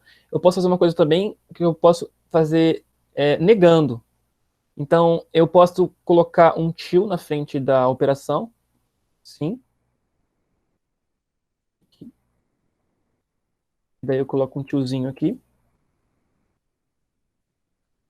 Ou eu posso colocar um símbolo aqui do ponto de exclamação, que ele vai negar isso aqui. Então, ele não vai perguntar se é igual, ele vai perguntar quais são diferentes de Rodolfo. Então, fazendo isso, se eu colocar negando aqui, eu vou puxar o dado de todas aquelas pessoas que não são o Rodolfo. Vou deixar o Rodolfo de fora. Entenderam? Agora eu vou passar para vocês sobre máscaras, então. Vamos lá. Eu posso também criar uma máscara. E essa máscara eu posso fazer da seguinte forma. Eu posso colocar, eu quero pegar todos os nomes que são igual a Rodolfo e todos os nomes que são igual a Leonardo. Olha lá, ó. E esse aqui é o símbolo que eu coloco E. Ou então eu posso usar o símbolo de OR. Né? Para quem tem um pouco de conhecimento lá em lógica, vai entender essa divisão, essa diferenciação entre e o ou. Então aqui eu posso colocar, eu quero todos os nomes que sejam igual a Rodolfo ou que sejam igual a Leonardo. Eu não vou entrar aqui a fundo para mostrar para vocês quais são a diferença entre um e o outro, mas como é que eu aplico essa máscara? Eu simplesmente vou pegar a variável que eu criei aqui, né, e vou jogar ela aqui dentro da data, para poder pegar essa indexação booleana. Então, ó, se eu executar isso aqui, do jeito que está aqui, e eu criar aqui para pintar, esse aqui seria o meu vetor. Então, eu não tenho nenhum elemento que tenha o Rodolfo e o Leonardo, correto? E eu tenho esses elementos aqui, que são os elementos que têm o Rodolfo ou o Leonardo. Legal?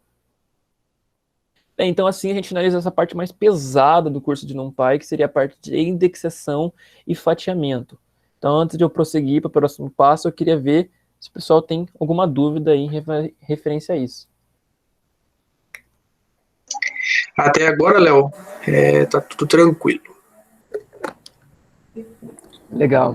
Tá maçante, né? Tá pesado, cara. Essa parte de NumPy, ela é bem maçante, essa parte aí. Mas é uma parte que o pessoal, às vezes, se nega a querer estudar, cara, mas depois Acaba faltando depois, acaba né? penando depois, Sim. porque ela é bastante útil, bastante necessário. Eu sofri muito com NumPy. Mas vamos lá, então. Agora vai ficar um pouquinho mais legal, eu vou falar de aritmética, tá? Vai ficar mais leve. Então, como a gente trabalha com aritmética usando vetores? Vamos lá. Então, aqui, ó, eu vou definir dois vetores como base. O A e o B. Eles são assim. Como que eu faço soma e subtração? Simples. É só eu colocar que C é igual a menos B. Ou C é igual a A mais B. Vamos ver como é que isso vai acontecer. Deixa eu comentar isso aqui. Oh, tem que executar isso aqui primeiro, né? Olha lá, ó. 0, 10, 20, 30. Ou seja, ele subtraiu B de A. Entendeu? Então ele vai elemento a elemento. É por isso que a gente fala que a gente consegue trabalhar com vários blocos de dados como se fossem escalares. Eu posso fazer também multiplicação e subtração. Quer ver? Posso dividir A por B. Fica da seguinte forma. Olha lá. Ó. Ele dividiu tudo por 10, né? Porque B é 10. Tá legal? Eu posso fazer potenciação e radicação. Ou seja, como é que eu faço potência? Eu elevo ao quadrado, por exemplo, que ele vai colocar lá 100, 400, 900 e 1.600. Ou eu posso fazer a raiz quadrada, que seria eu colocar, no caso assim, ó, raiz quadrada, né? Olha lá, fez a raiz quadrada dos números aqui. Legal? Poderia colocar a raiz cúbica também. E assim por diante. E também tem operações booleanas que eu posso fazer. Ó. Será que A é maior que B? Vamos ver. Olha lá. Ó. Falso, verdadeiro, verdadeiro. Como assim? O primeiro elemento, esse é falso, ou seja, A não é maior do que B. O primeiro elemento não, o elemento 0. O elemento 1 é verdadeiro, ou seja, A realmente é maior que B. O segundo também, assim por diante. Legal? Isso aqui também pode ser que seja útil. Bem, então da parte aqui de aritmética, seria isso mesmo que eu queria passar. Dúvidas em relação à aritmética? Tudo tranquilo, meu querido. Legal. Vamos passar então sobre álgebra linear. Então, para quem trabalha com matriz, álgebra linear, tem até a matéria aí nas engenharias também. Você pode usar e deve usar o NumPy aqui. Você pode verificar se os exercícios que vocês estão fazendo no manual estão dando certo. Então aqui, vocês podem ver que quando eu faço multiplicação, divisão na aritmética aqui, ele faz tudo elemento a elemento. Mas e produto matricial, e as outras ferramentas que a gente tem na álgebra linear? Também tem aqui. Então aqui, ó, vou definir duas matrizes. Vou definir a A, que é uma 3x3, e a B, que ela é 3x1. E vamos começar a trabalhar. Produto matricial, então, seria eu usar o arroba. Legal? Eu posso printar aqui, então, ó. Deixa eu fazer uma copia aqui. Você vai ver que vai dar um resultado aqui do produto matricial. Eu posso fazer também a transposição, que é usar o ponto transpose.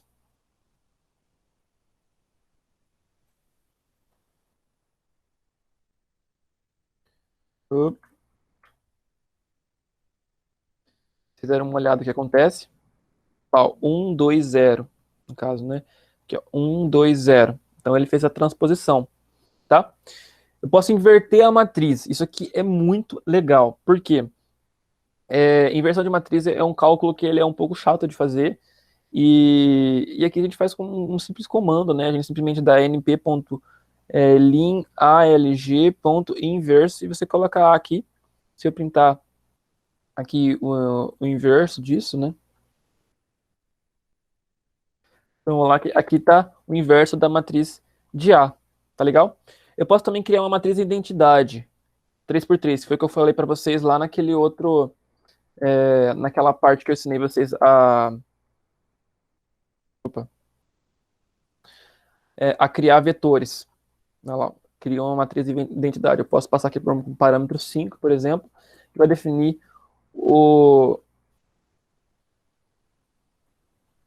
também a ordem de grandeza da matriz, tá legal? E daí aqui tem a parte que eu posso fazer a solução de equações matriciais. Então, vamos supor que eu quero resolver essa equação aqui. Ó. Eu quero descobrir que matriz X eu preciso multiplicar por A, lembrando que A é essa aqui, para encontrar a B. Legal? Eu posso fazer isso simplesmente com np.linalg igual o que está aqui, ó. E ao invés de colocar env, eu coloco solve. O primeiro parâmetro é esse que está do lado do x, o segundo parâmetro b. E isso aqui vai devolver para nós a nossa matriz x. Vamos ver? Olha lá, é essa matriz x. Se a gente pegar e fazer a multiplicação de A por esse vetor aqui, a gente vai chegar no B. Tá legal? Então, finalizamos assim a parte que fala de álgebra linear.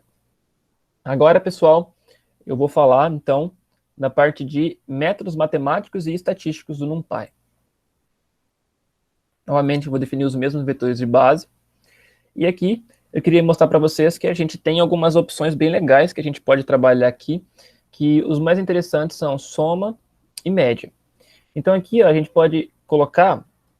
Deixa eu só comentar isso aqui primeiro. Para ele fazer a média desses números que eu pus aqui em A. E se eu executar esse e printar aqui, a gente vai ver que ele vai colocar qual que é a média para nós. Tá legal? Eu posso fazer para B também. E daí tem um outro parâmetro que eu posso passar aqui, que eu até pus embaixo, que é onde eu referencio para ele fazer a média de linhas ou de colunas. Se eu colocar de 0, ele vai fazer a média das linhas. Ó, olha que legal, vamos ver como é que vai sair.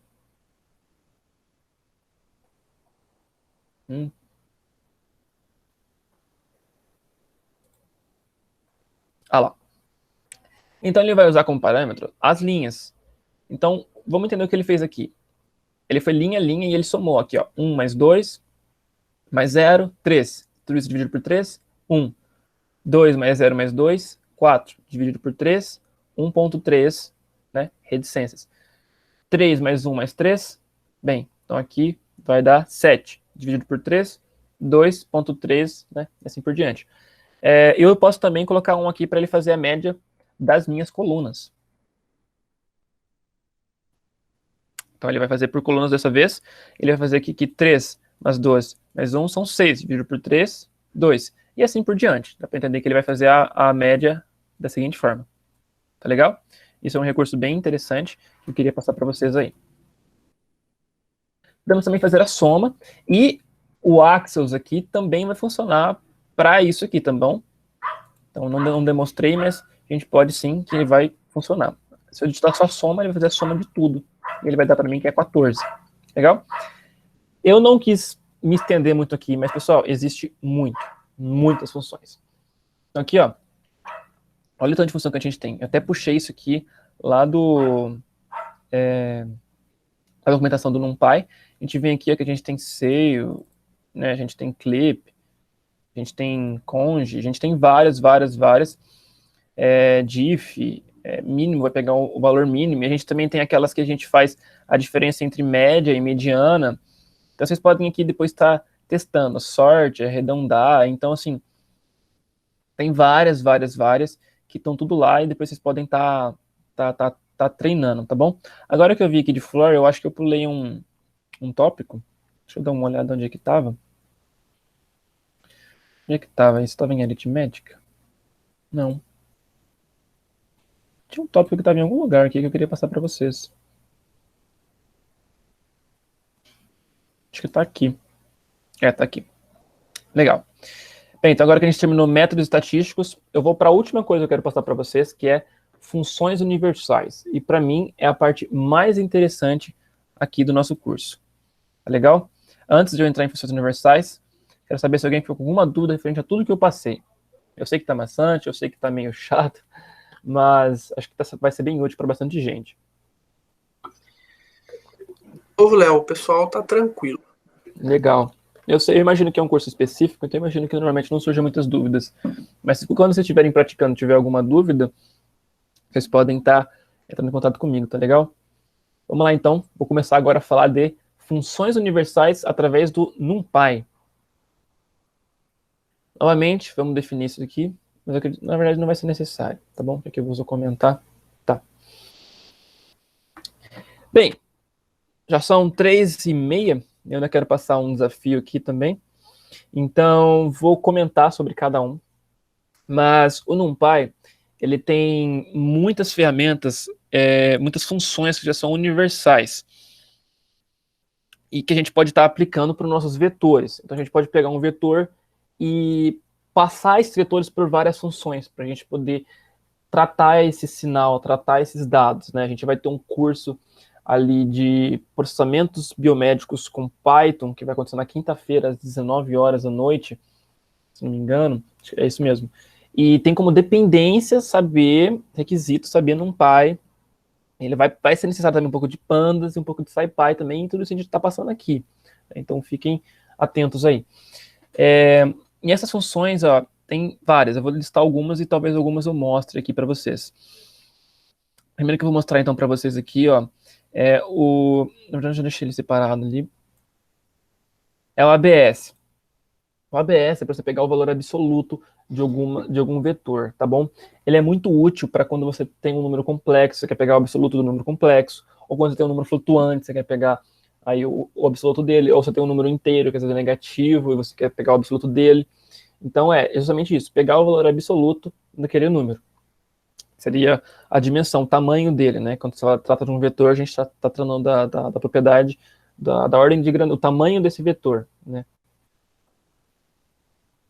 SKRT seria semelhante àquilo que eu expliquei para vocês, aquela função de fazer assim, ó, dois asterísticos, certo? Você fazer radiciação, só que aqui seria, no caso, para você fazer quadrático. Square seria a quadrática para você fazer o inverso, seria semelhante a você usar aquela também. Aí você usa 2, né, ao invés de meio. Legal? Exponencial, que se trata aqui de uma função da função exponencial logarítmica. Então, seria como se vocês estivessem fazendo assim, ó. O e, que é o número de Euler, elevado ao seu vetor. Entenderam? Então, quando vocês passam o exponencial do vetor, é isso que está acontecendo aqui. A gente pode fazer isso, se vocês quiserem, aqui, ó, eu posso definir aqui, eu posso printar aqui o exponencial para vocês verem como é que fica, ó. Ele calcula já o exponencial de tudo para você, desse vetor que eu defini aqui. Tá legal? Log 10, log 2 e log 1p são todos logaritmos. Obviamente, isso aqui vai ser na base 10, esse aqui vai ser na base 12, esse aqui vai ser na base de 1 mais x. Tá legal? Não vou estar entrando em detalhes aqui também, tá bom? Mas vocês podem estar testando depois se vocês quiserem. A função sign, ela existe na matemática e ela vai servir para calcular se é positivo ou negativo o valor de cada elemento. Então, se eu jogar valores negativos aqui para te fazer um teste, por exemplo, eu passar aqui, ó.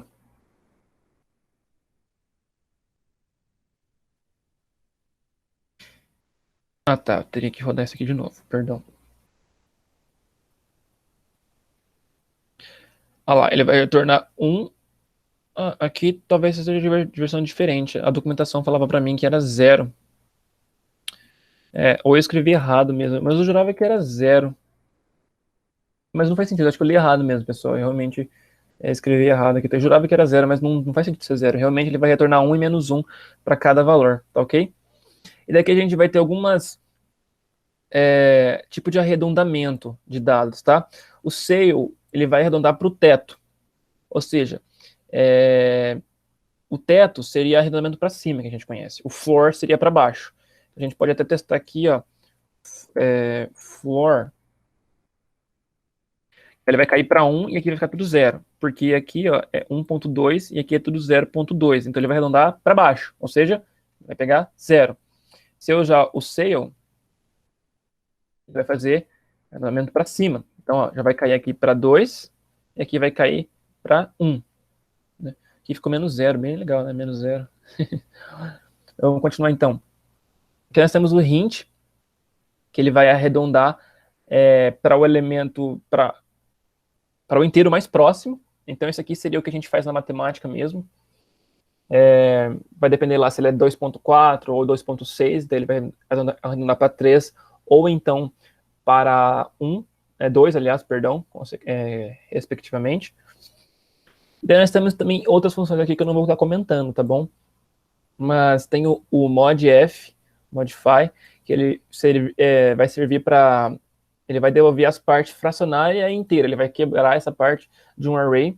Nós temos também as trigonométricas e as trigonométricas inversas.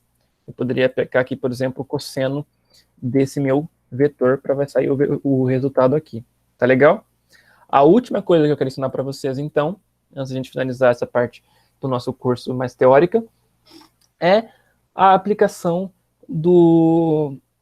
das funções lambdas, das funções anônimas com Python. Então, isso já é um recurso um pouquinho mais avançado em Python, porque quem está iniciando agora talvez tenha um pouco de dificuldade de entender o que é uma função lambda, porque às vezes nem entendeu ainda o que é uma função. Mas uma função em Python, ela vai ser da seguinte forma, para aqueles que às vezes têm um pouco de dificuldade. Eu vou colocar def para definir uma função, e eu vou escrever lá, função f, por exemplo, ou pode ser function.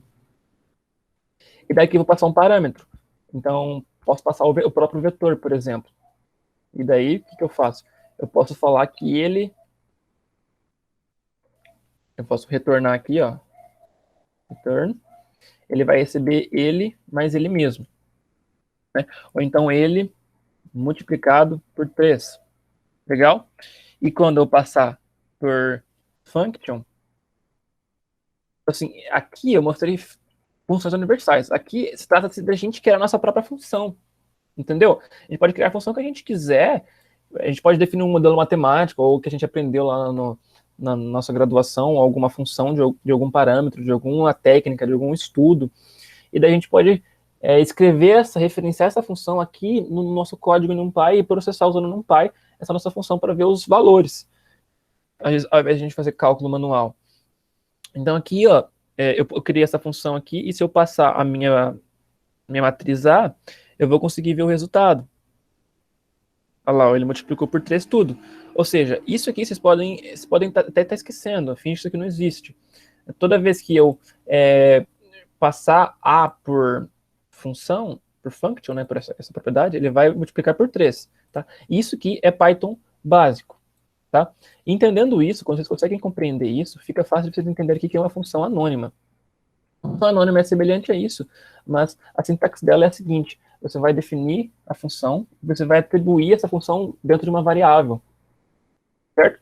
Então aqui, ó, f, ela vai receber lambda, e depois você vai colocar qual que é o parâmetro. Lembra daquele azinho que eu usei?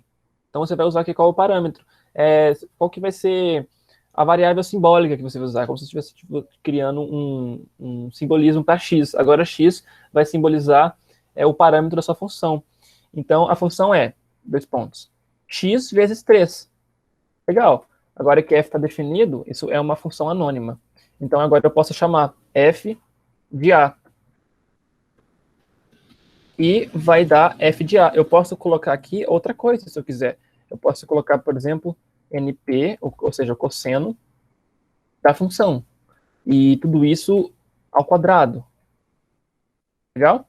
Aliás, perdão, aqui vai ter que ser x, né? Porque a minha variável simbólica aqui é x. Se eu executar isso, tá lá. Eu apliquei cosseno ao quadrado de x para cada elemento do meu vetor. Tá legal?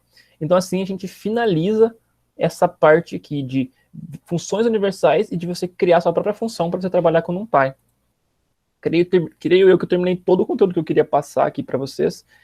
E é isso. Vou ter um desafio agora, mas primeiro, vamos lá, como de costume, perguntar se sobrou alguma dúvida.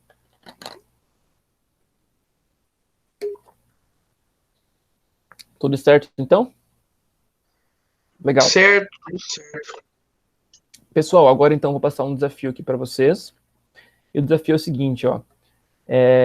Eu queria pedir para vocês, se vocês quiserem testar aí no computador de vocês, estimar o valor do número de ouro através da sequência de Fibonacci. Óbvio, uso NumPy, né? Então, assim, eu me entendo na minha cabeça, porque eu estava tentando pensar algum desafio para passar para vocês aí, algum exercício para ficar mais prático. E eu não achava nada que podia usar só o NumPy para fazer, porque normalmente é difícil você ensinar um curso de NumPy assim, que ele é bem base mesmo, ele serve, não que ele é fácil, básico, é básico que ele serve de base, né?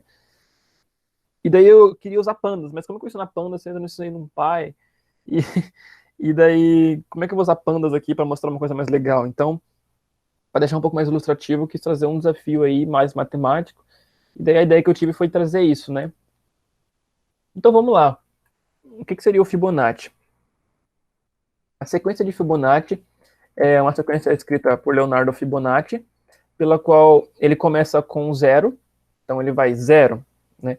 Aí, supostamente, você sempre pegaria o número anterior da sequência e somaria com o posterior para ter o outro, né? No caso, acho que eu expliquei bem mais explicado, né? Então seria assim, eu pego o elemento que eu tô, mas o anterior para dar o posterior. Então, ficaria sempre 0 mais 0, 0, 0 mais 0 mais 0. Então a gente tem que simplesmente acrescentar um 1 manualmente. Então a gente vai ficar assim, ó, 0, aí acrescento 1 manualmente. Né? A partir daí já vai dar, porque 1 mais 0, 1. Então vai ficar 1, 1. 1 mais 1, 2. 2 mais 1, 3. E assim vai formar a sequência de Fibonacci. 1 mais 1, mais, 2, 3, 5, 8, 13, e assim por diante.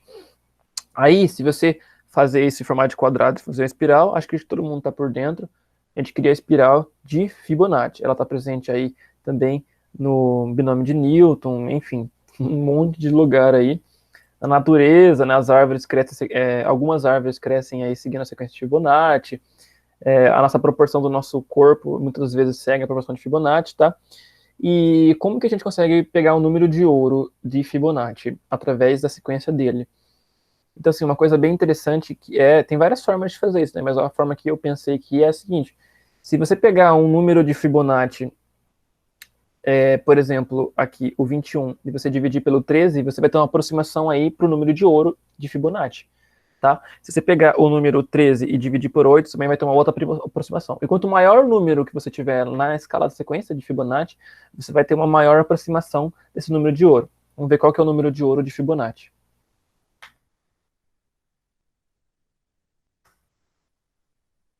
Esse aqui, ó, é o Φ. 1.618.039.339.88, enfim, ele é gigante, tá? Então ele seria esse aqui, ó, o Φ. Legal? Tem uma forma de calcular ele, então, através da sequência que a gente vai fazer, então. Eu vou revelar aqui, então, o desafio. Vocês podem dar uma olhada no meu código depois como é que eu fiz, tá? E eu usei NumPy. A primeira coisa que a gente tem que fazer, revisando, gerar o nosso queridíssimo NumPy, importar ele como NP. Depois eu vou criar um vetor n, que ele vai receber uma range, né, de 1 até 100. Lembrando que ele vai pegar o 1, eu quero printar aqui o n para vocês verem. Quer ver que ele vai dar range? Olha lá, lembrando que ele vai pegar o 1, sim. Por quê? Porque aqui é intervalo fechado e aqui é intervalo aberto. É semelhante àquela fatia que a gente tinha, tá?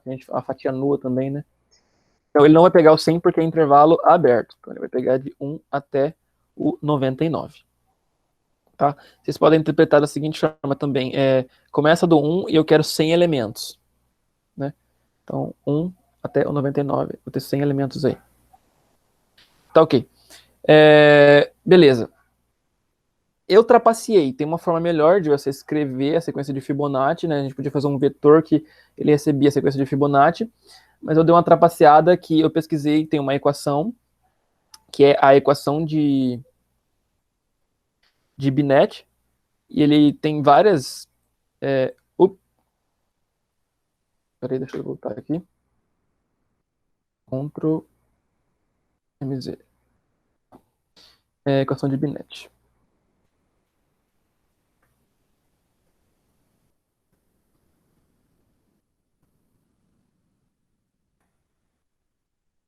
Ele tem várias equações, mas quer ver? Deixa eu pegar aqui a do Fibonacci. Eu usei essa daqui, ó, tá bom? Essa sequência aqui, ela supostamente ela consegue estimar os valores da sequência de Fibonacci com muita precisão, tá? Então, x de n vai receber esse φ, né? Eu vou ter o n aqui menos, enfim. E eu simbolizei ela aqui da seguinte forma.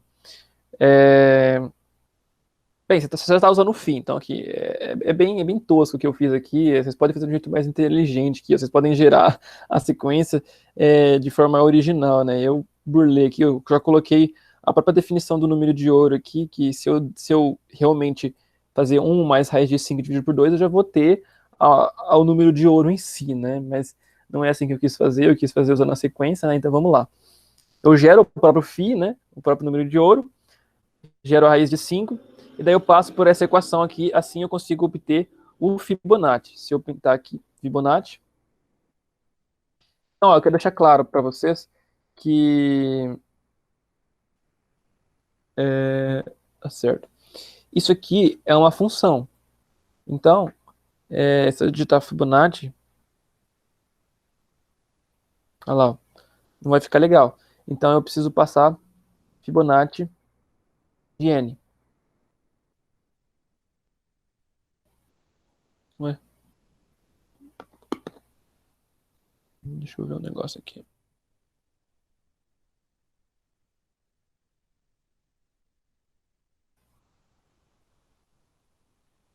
Ah, não, perdão, pessoal. Isso aqui não é uma função, isso aqui já é um vetor que a gente está criando. A gente está usando o hint, que é aquela opção do... A gente está passando o n aqui, ó, é uma função, a gente já está passando aqui já os vetores, tá ok? Então aqui, ó, ele criou de forma... não ficou tipo tão legal, né? Porque ele mostrou de forma flutuante, né? Mas ó, 1, 2, 3, 5, 8, 13 e assim por diante. E daí, se a gente pegar aqui e passar que Golden recebe o Fibonacci de pegando a partir do primeiro elemento, aliás, o elemento 1, ou seja, esse segundo elemento aqui, em diante, dividido por Fibonacci de, começando daqui, e daí eu coloquei Talen, que pega o tamanho de n, menos 1, ou seja, para ele poder só até esse carinha aqui, porque senão dá erro, porque ele tem que ter o mesmo comprimento. Então, se a gente pintar isso, só para a gente ver como é que vai ficar interessante, a gente vai ver aí que a gente consegue uma aproximação boa do número do φ, né, através dessa sequência. Então fica 1, 2, 1.5, aí 1.6666, e assim ele vai indo até chegar mais ou menos na aproximação. Se a gente pegar aqui lá, por exemplo, a aproximação de 97, né, da indexação de 97, igual vocês vão fazer, vocês vão ver que realmente a gente pega aqui um número bem aproximado. Bem, é isso, esse desafio aqui eu montei ele, assim, bem de cabeça mesmo. A gente sabe que quando a gente faz exercício de cabeça, às vezes não fica tão legal, mas era só para dar uma ilustrada aí. Aqui a gente usou, para aplicar essa função aqui de Binet, a gente teve que usar arredondamento, né? E a gente também teve que usar as funções universais, teve que criar a nossa própria função e passar o nosso vetor. Legal? E usar index também, né? E fatiamento. Então aqui a gente deu uma boa revisão. Acredito que tenha ficado legal por conta disso. Tá ok? Então aqui a gente termina esse curso aqui de bibliotecas científicas com Python.